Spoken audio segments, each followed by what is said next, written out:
À ce moment-là, l'enseignement était très général à la Faculté des sciences sociales. Il y avait quelques cours d'économie, de sociologie, de philosophie. De sorte que ceci ne nous permettait vraiment pas de s'intéresser à une discipline en particulier. Mais à la fin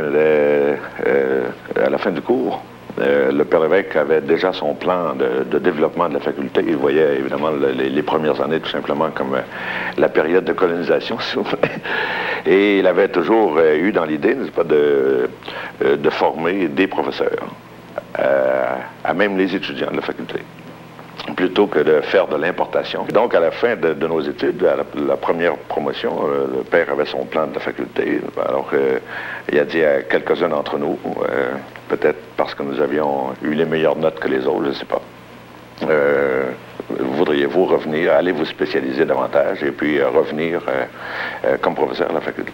Ça a été le cas, par exemple, de Maurice Lamontagne et de Maurice Tremblay, parmi les premiers diplômés, qui sont allés à Harvard University, de Jean-Charles Falardeau qui est allé à Chicago, de Roger Marier qui est allé se spécialiser en service social à Washington, d'Albert Fauché qui est allé se spécialiser, lui, en histoire économique à l'Université de Toronto. Ces gens sont revenus ensuite et ils sont devenus professeurs. Et ils nous ont aidés à former d'autres futurs professeurs.